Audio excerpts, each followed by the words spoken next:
पिछले एपिसोड में हमने देखा था गॉन्ग के साथ ही फैंग के कजिन से जबरदस्ती काम करवा रहे होते हैं और जब काम करके वो थक जाते हैं तो वो उनको मारने लग जाते हैं, लेकिन वो उनको पूरी तरह खत्म करते इससे पहले वहाँ चू फैंग आ जाता है जो उन सबको काफी अच्छा सबक सिखाता है, साथ ही साथ अपने सारे कजिन्स को बचा लेता है। वही गॉन्ग लुन बैटल एरेना के अंदर पहुँच चुका था क्योंकि उसने चू फैंग से जो चैलेंज किया था उसका 1 साल पूरा हो चुका था और 1 साल बाद ही उन दोनों के बीच के मार्शल आर्ट कंपटीशन होने वाला था। जो इसमें जीतेगा उसे चीफ डिसाइपल बना दिया जाएगा, साथ ही जो उसमें हारेगा उसकी मौत होगी। जिसके बाद वहाँ चू फैंग आता है और दोनों के बीच काफी इंटेंस फाइट शुरू होने वाली थी। इस एपिसोड में हम देखते हैं कि चू फैंग गॉन्ग लुन के सामने एक खंजर रख दिया था और उसे देते हुए कहता है, जैसा कि तुमने मुझे कहा था कि मैं अगर तुम्हारे 3 अटैक को रोक लूं तो तुम इस खंजर से अपनी जान ले लोगे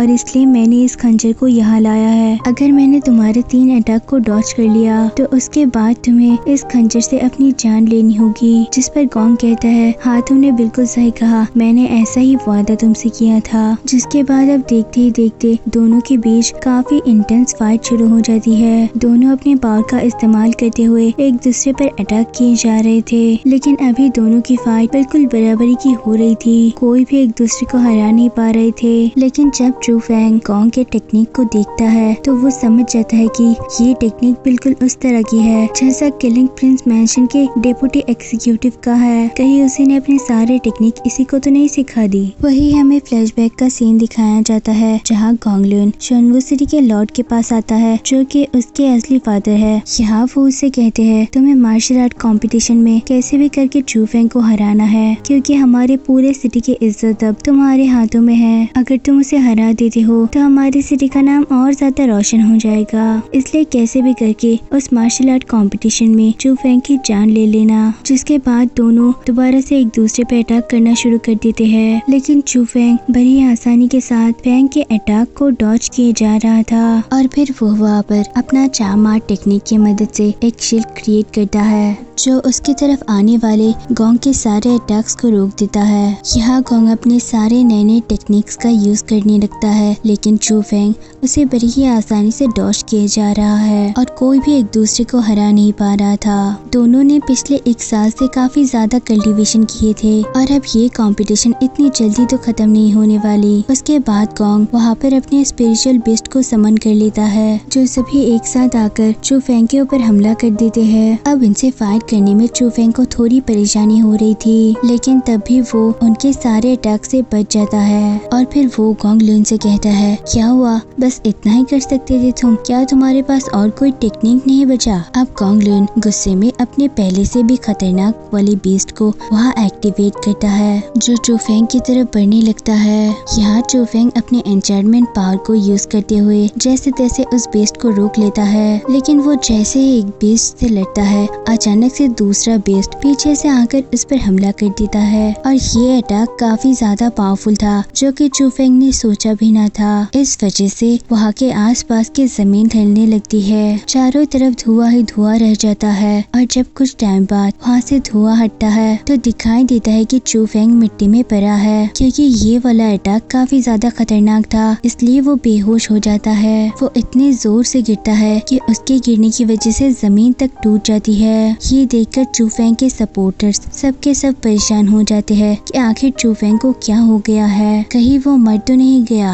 तब उस गैंगस्टर का ग्रैंडफादर सबसे कहता है, क्या कहा था मैंने, इस पूरी की पूरी सिटी में बस गॉन्ग लुन का ही नाम रोशन होगा, सारे गलियों में गॉन्ग के जय जयकार किए जाएगी क्योंकि मुझे पहले से ही पता था गॉन्ग लुन इस फाइट में चू फैंग की जान लेकर रहेगा। और देखो यही सच हुआ, आज गॉन्ग लुन के हाथों चू फैंग मारा जा चुका है। यहाँ हम देखते हैं कि सूरो सुमे से कहती है, तुम्हें बिल्कुल टेंशन लेने की जरूरत नहीं, मैं यहाँ से समझ पा रही हूँ चू फैंग अभी तक मरा नहीं है, वो अभी तक सांस ले रहा है, इसलिए मुझे पूरी उम्मीद है कि वो दोबारा से जरूर खड़ा होगा और इस गॉन्ग लुन को अच्छा सबक सिखाएगा। वही गॉन्ग लुन सारे लोगों के सामने कहने लगता है, देखो पिछले 1 साल से मैं इस कंपटीशन की तैयारी कर रहा था और आज मैंने चू फैंग को अपने 3 अटैक की मदद से ही जान से मार दिया। मैं सारे बहादुर लोगों का एग्जाम्पल हो। यहाँ उसी के साथ सारे लोग उसकी जय जयकार कर रहे होते हैं। तो अचानक से उन सब की आवाज बिल्कुल बंद हो जाती है। ये देखकर तो गोंग लुन भी हैरान था। वो कहता है क्या हो गया, अचानक से सब शांत कैसे हो गए। और जब वो पीछे मुड़ता है तो उसके सामने चू फेंग खड़ा होता है, क्योंकि चू फेंग को तो अभी तक कुछ हुआ ही नहीं था। वो तो बस वहाँ लेटा हुआ था और सबका रिएक्शन देखना चाहता था। जिस चीज को देखकर गोंग लुन के पसीने छूटने लगते हैं। वो सोचता है अरे सबको तो लग रहा था कि ये मर गया है, लेकिन इसे तो कुछ भी नहीं हुआ। जिसके बाद चू फेंग कहता है तुम्हारा 3 अटैक अब खत्म हो चुका है और इससे मेरी मौत नहीं हुई, इसलिए अब तुम्हारी बारी है। तुम इस खंजर को उठाओ और इससे अपनी ही जान ले लो, क्योंकि तुम इस मार्शल आर्ट कंपटीशन को पूरी तरह से हार चुके हो। और अगर तुम्हें अब भी हिम्मत नहीं है तो मैं तुम्हें 3 और मूव्स देता हूँ। इस 3 और मूव्स के साथ अगर तुम मुझे जान से मार सकते हो तो मार दो, वरना उसके बाद मैं तुम्हें कोई और मौका नहीं दूंगा। ये सुनकर गोंग लुन को बहुत ज्यादा गुस्सा आने लगता है। वो गुस्से में कहता है तुम बस नाटक कर रहे थे बेहोश होने का, ताकि तुम मेरा मजाक उड़ा सको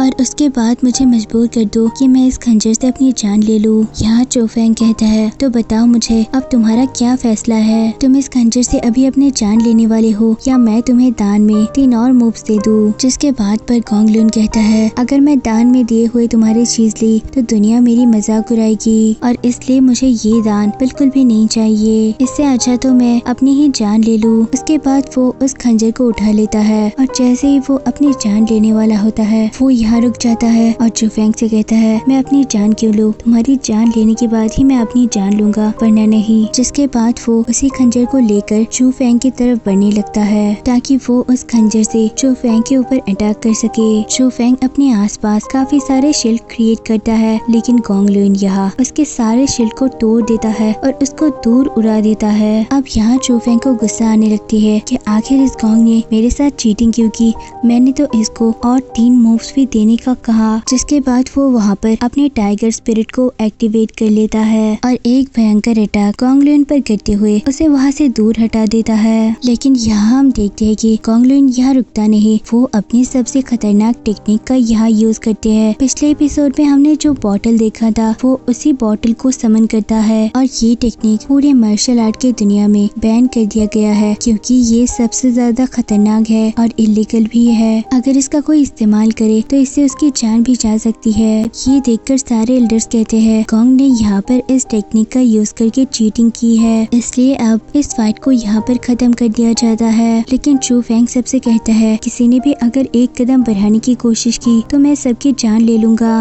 ये फाइट सिर्फ मेरी और गोंग के बीच में है और आज इसका फैसला हो ही जाएगा कि कौन जिंदा रहने वाला है और कौन मरने वाला है। किसी को भी इसके बीच में टांग अड़ाने की जरूरत नहीं है। इसके बाद गोंग अपनी सबसे भयानक और डिमोनिक स्पिरिट को एक्टिवेट करता है, जो कि उसी की छाया है। और अगर ये स्पिरिट डैमेज हो गई तो गोंग लुन की हालत इससे काफी खराब हो जाएगी। अब गोंग लुन चू फेंग से कहता है मैं देखता हूँ तुम्हारे पास ऐसा कौन सा टेक्निक है जो मेरे इस टेक्निक को टक्कर दे सके। चाहे तुम कितना भी बड़ा टेक्निक का यूज कर लो, लेकिन इसके सामने तुम टिक नहीं सकते।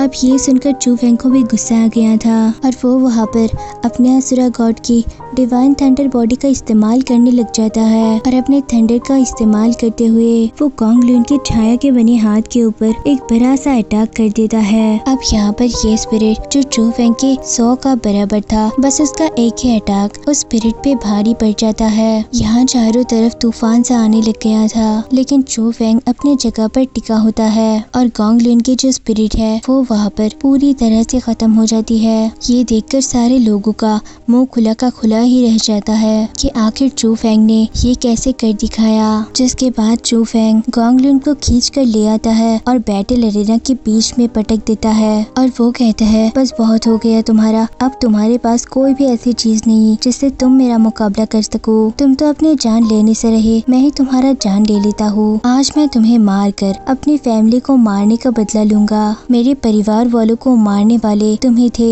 यहाँ पर इंटरप्ट करते हुए उस गैंगस्टर का ग्रैंडफादर कहता है इसका कोई सबूत नहीं है कि गोंग लुन ने ही ऐसा किया है। जिस बात पर चू फेंग उसे वही लेटर दिखाता है जिसपे गोंग लुन का साइन किया हुआ था कि वो विलेज वालों को चू फेंग के पूरे फैमिली को खत्म कर देना है। लेकिन अब भी वो ग्रैंडफादर उसके बात को नहीं मान रहे होते। वो कहता है तुमने नकली पेपर बनवाया होगा, इससे कुछ साबित नहीं होगा कि गोंग लुन ने ऐसा किया है। अब गोंगलुन यहाँ कहता है, हाँ मैं सबके सामने मानता हूँ कि मैंने ही तुम्हारे घर वालों को मरवाया है, लेकिन तुम्हारे अंदर हिम्मत नहीं है कि तुम मेरी जान ले सको, क्योंकि मैं शॉनवू सिटी का यंग मास्टर हूँ और अगर तुमने मुझे मारा तो तुम्हारे फैमिली के बचे कुछ जो भी लोग हैं वो सारे भी मारे जाएंगे, क्योंकि अभी मेरे पास सिर्फ शॉनवू सिटी नहीं किलिंग प्रिंस मैंशन के भी सारे लोग हैं। तब वहाँ पर देखते ही देखते कई सारे सिपाही आने लगते हैं जो कि किलिंग प्रिंस मैंशन से थे और उन्हें लाने वाला वही डेप्यूटी एग्जीक्यूटिव थे। जिसके बाद वहाँ पर वही एल्डर आते हैं। वो चू फेंग से कहता है, मैं यहाँ तुम्हें एक ऑफर देने के लिए आया हूँ, अगर तुम गोंग की जान नहीं लेते हो तो हमारे बीच में जितनी भी दुश्मनी है उन सबको मैं खत्म कर दूंगा। साथ ही साथ तुम्हारी फैमिली में जितने भी बचे कुछ मेंबर्स हैं उन्हें प्रोटेक्ट करने की जिम्मेदारी मेरी होगी, उन्हें कोई आज भी नहीं आ सकती। साथ ही तुम्हें जिस चीज की भी जरूरत होगी वो मैं तुम्हारे कहने से पहले ही तुम्हारे सामने हाजिर कर दूंगा, बस तुम यहाँ पर गोंग की जान बख्श दो। जिस पर चू फेंग कहता है, अगर मैं इस बात पर मना करूँ तो, क्योंकि मेरे लिए अब सबसे ज्यादा इम्पोर्टेंट गोंग की जान है, ना ही कुछ और। चाहे कुछ भी हो जाए मैं गोंगलुन को मार कर ही रहूंगा। जिस पर गोंगलुन हंसते हुए कहता है, तुम हर टाइम अपने कजिन्स के साथ नहीं रह सकते, जब तुम उनके साथ मौजूद नहीं होगे सोचो उनका क्या हाल होगा,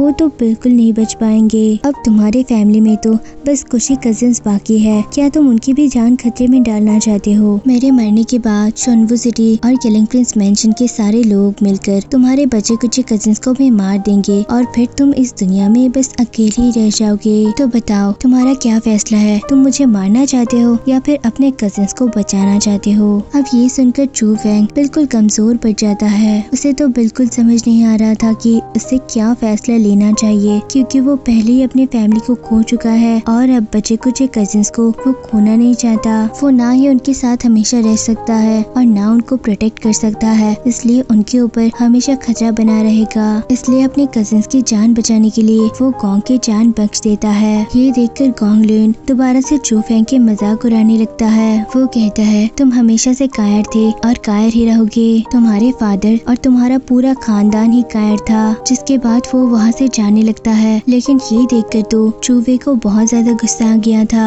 वो चू फेंग से कहता है, आखिर तुम्हारी हिम्मत कैसे हुई ऐसे फैसले लेने की? तुम क्या सोचते हो कि इस फैसले से हम खुश हैं? ये फैसला बिल्कुल भी सही नहीं है। तुम्हें हमारी परवाह किए बगैर पहले अपने फादर और अपने मरे हुए फैमिली के बारे में सोचना चाहिए। अगर तुमने हमारे लिए अपना बदला छोड़ दिया तो ये बोझ तो हम कभी नहीं उतर पाएंगे। हमें अपनी जान की कोई परवाह नहीं है, बस तुम अपना बदला ले लो। जो सुनकर उस एल्डर को काफी ज्यादा गुस्सा आने लगती है और वो चूवी और चू फेंग के सारे कजिन्स पर अटैक कर देता है। अब यहाँ चूवी की बातों से चू फेंग काफी ज्यादा मोटिवेटेड हो गया था। वो अब ठान लेता है कि अब तो मैं इस गोंगलुन की जान लेकर ही रहूंगा। जिसके बाद वो दोबारा से उसका गला पकड़ लेता है। यहाँ एल्डर उसे कह रहा होता है, गोंगलुन को कुछ मत करना वरना आगे चलकर तुम्हारे लिए बिल्कुल अच्छा नहीं होगा। लेकिन फेंग का तो खून सवार हो गया था, इसलिए वो अपना खंजर उठाता है और उस खंजर को गोंग के पेट में घुसा देता है, जहाँ वो अपने फादर को याद कर रहा होता है कि कैसे उसके बेकसूर फादर को गोंग ने मार दिया। भले ही वो उसके असली फादर नहीं थे, लेकिन उन्होंने उसे बचपन से पाल पोस कर बड़ा किया था। अब गोंगलुन को मरते देख उस जनरल का तो गुस्से का कोई ठिकाना नहीं रहता। वो अपने ऑरा को बाहर निकाल रहा होता है। वो सारे लोगों से कहता है, आज गोंगलुन के मर जाने की वजह से मैं इसके साथ साथ इस बैटल एरिया में जितने भी लोग हैं सबको मार दूंगा,